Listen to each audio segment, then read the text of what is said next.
To wrap up our day and give us some takeaways and maybe some action items, we've got Liz Reynolds, who will be returning to the stage, as well as Andy McAfee. Yeah.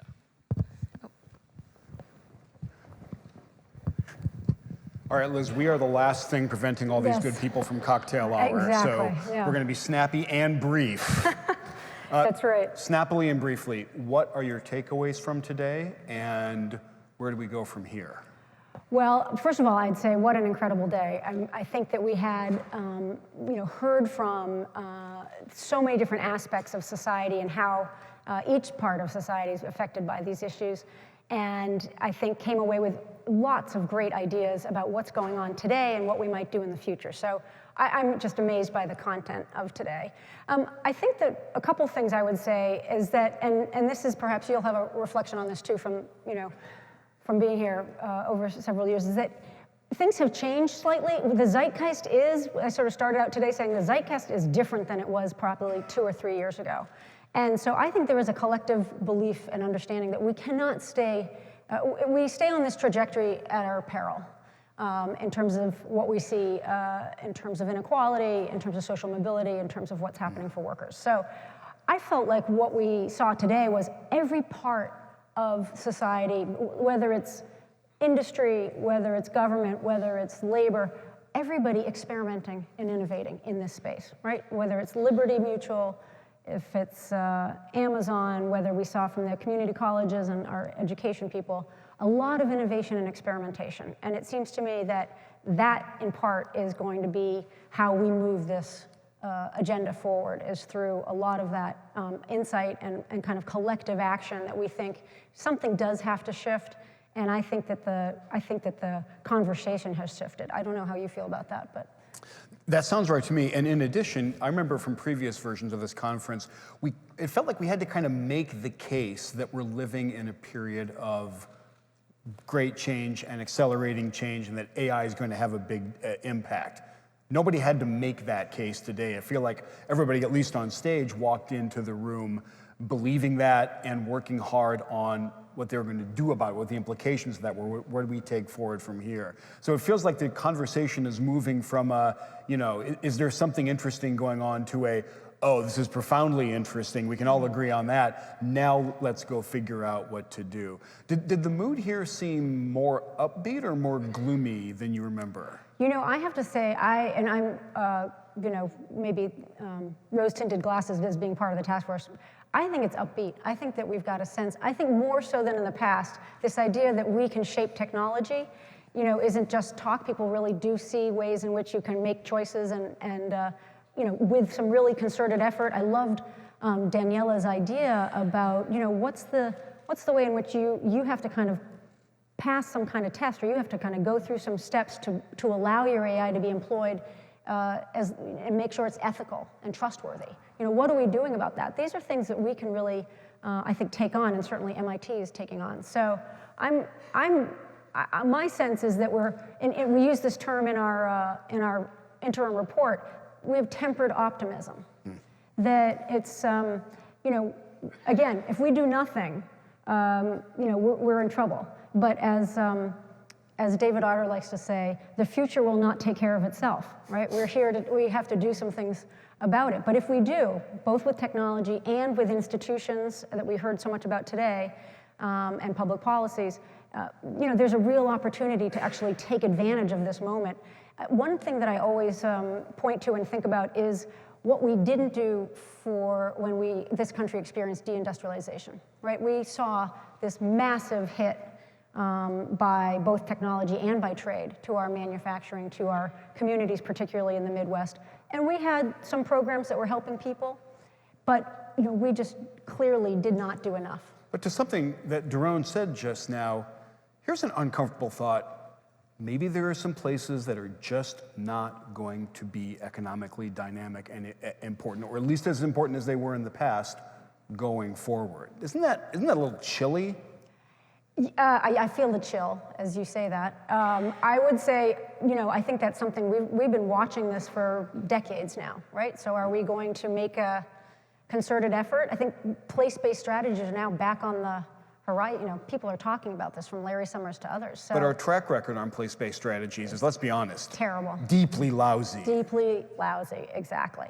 And now we have really the lowest mobility in, I don't know, ever. 50 years. 50 years, right. The new data is out. Exactly. So, I think that's, Do you all need a drink by now? Should we? I mean, we have a ton of good stories as well about places that have come back or that are, they're the second tier cities. Smaller cities are coming back where, we're out in Detroit working on mobility. Detroit is a very exciting story these days about what can happen there. But I agree with you. I mean, it's not the story for everybody, and at the same time, we know that the social costs for places that are left behind and people who are left behind are pretty high. And do you think that if we play our cards... Can I just ask, I don't think I'm being interviewed here. This is not an interview. We're having a conversation. Okay. Why does it feel like you're interviewing me? Well, all you'd have to do is stop talking. Is right? this an Elizabeth Warren moment? Are you going to tell me that I need to be quiet at this moment? Well, if you're worried about the imbalance, you could try to reverse it, as opposed to complain about it. Okay, so, Andy, tell me what you think. I agree. I always fall back on something Bob Gordon says, which I love. He says, we don't have a job quantity problem. We have a job quality problem. I think that's really smart. And it seems a little perverse to me for us to be focusing on massive technological unemployment when unemployment rates are historically low in this country, when finally we have wage growth at almost all percentages of the income distribution. We do not have a job quantity problem. Now, I think that's likely to change when the next recession comes. Right. And that's a when, not an if. But for right now, we're not living in the specter of massive unemployment. But like we were just talking about, the geography of jobs is really, really clearly changing. Right. At the same time that the mobility of Americans is going down. I think that's a weird juxtaposition. We don't understand it very well, and it presents some real challenges here. And in addition, a number of the people that we heard from today are focusing on different efforts of, you can call it a gap, you can call it a fissure, you can call it the fact that a lot of the job growth has been in entry-level, lower skill, lower wage, lower productivity jobs and industries. And so that overall rosy picture, and it's rosy at the macro level, masks the fact that the growth that we're seeing is uneven. And Jan Tinbergen, who was the first person that won the Nobel Prize in economics, and please, I know that it's not called the Nobel Prize in economics. Just please don't tweet at us about this. It's really, really tired. But the first guy that won whatever that thing is said that inequality is a race between technology and education. So this tech progress that we're seeing, we've known for a long time, that is an engine of inequality. Right. When you think about the crazy fortunes that are spun off by the great tech companies, there's a lot of inequality that goes along with that. That's right. Tinbergen's point was the great counterbalancing force is education. And I think it's why we heard so much from the people on stage today about skills and training and retraining and what our responsibilities are and what are we doing at different levels. Awesome. I don't think we're seeing enough of it. Right. And again, I loved the insight from a lot of people on the previous panel that our policies really do favor capital over labor at a time when capital doesn't need that much help, right? It's taking off like crazy, and labor kind of needs a lot of help. Yeah, well, I think that also when we talk about, education skills, I think Paul Osterman made this point, like, we are nowhere near the sort of level of investment that we need to kind of really turn this around. We do have the wind at our backs, not only what you've just talked about, but also the demographics, what we talked about earlier, right? That's important. On some level, that can help us figure out what to do with some of these low quality jobs. And we have some breathing room right now, right? Economic growth has been pretty good. Unemployment is pretty low. There's interest rates are very, very low. We might not have that war chest at different times in the future.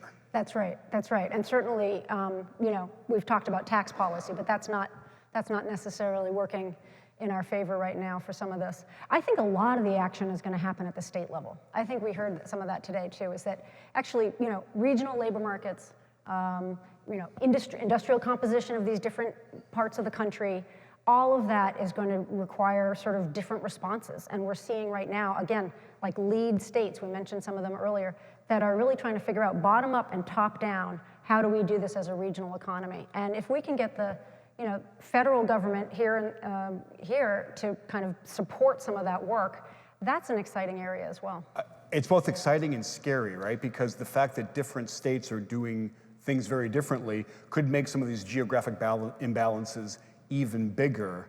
And to repeat myself, at a time when Americans are moving less and less. I get worried about these geographical imbalances. One of the concepts that I came across, I always fall back on, there does seem to be a difference between people from somewhere and people from anywhere. And what I mean by that is I think everybody in this room is a person from anywhere.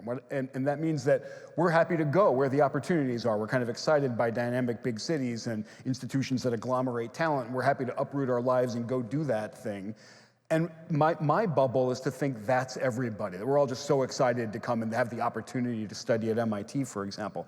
That's not everybody. And some people are just deeply married to their past, to the continuity, to their community, to where they're from.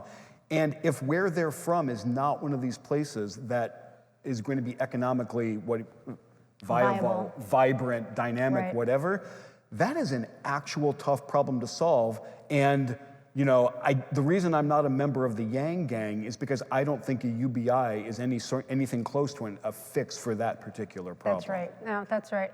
I mean, we haven't tried to weigh into that too much as a task force because it's such a political issue. But the fact is, it doesn't change anybody's opportunity set, right? Yeah. It provides perhaps some security, which is not nothing, but it doesn't change what somebody can learn, where they're going to work, what their opportunity is for a career trajectory. Before we wrap up, what's ahead for the task force? So the task force, funny you should ask. The task force has another year in existence as a formal task force, but of course MIT continues with IDE, with CCL, all of this as a key... MIT has more than 1 year as a formal thing? Yes, it's a formal institution working on this. I think that right now, I'd say that this concept of kind of understanding technology and its relationship to society is really becoming embedded in the institution now with this College of Computing and all of that, so that's really exciting. The task force, I think we're going to do some of the things that we heard on the previous panel in terms of what's the value of what an institution like this can do. We're going to try and bring more insight and research into gaps where we don't have a lot of knowledge. We don't have a very good sense of how some of this technology is being adopted, diffused, what the pace of that is. Yep. I think particularly when it comes to white-collar work, that's kind of the big unknown. Everybody's wondering what's going to happen there. I think the geographic questions are also really important. I think race and gender and the implications, we heard some of that today, but also I think there's a lot more that we can be looking at in that dimension. And I think we're trying to figure out how to communicate. I mean, in some ways, MIT is seen as sort of a technology place, and for our task force to be coming out and all the, everybody who's involved to be saying, actually, we think equally important are these issues around institutions and around labor and around finding a voice for workers. That's, I think, very important for us to get out and say that as much as we can and get out in the public discourse. And we're going to keep doing what we do at universities, right? Which is, first of all, educate our students and broader constituencies. Second of all, do research. And I think about the people that we heard from today, how much Daron and David Otter have educated us about the China shock, about the effect of literally robots on jobs.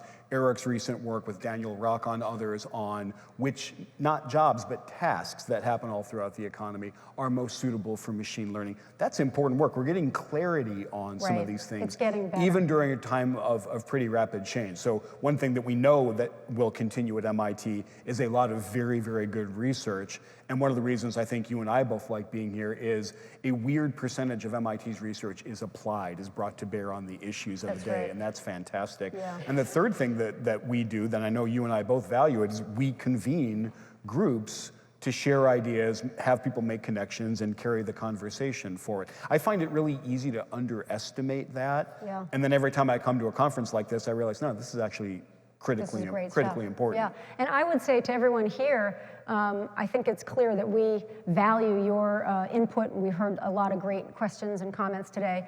I would challenge everybody here to say, what on Monday morning is your organization doing with respect to this agenda? If you're in industry, do you have apprenticeships? Are you working in partnerships? If you're in philanthropy, how are you funding these kind of questions? We are excited to learn from you, and hopefully we'll find a way to communicate over the next year and see you next year. And that's a great note to end on. And the only thing I would add to that is if what you're doing today, when related to any aspect of the work of the future, looks a lot like what you were doing 10 years ago, you're really missing out. So come back, keep talking to us. Great. Thank you all. Thanks.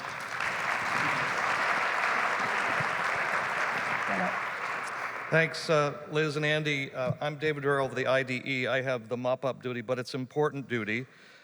We have two winners of the Click contest. I think we've all met these people. That's how they've won.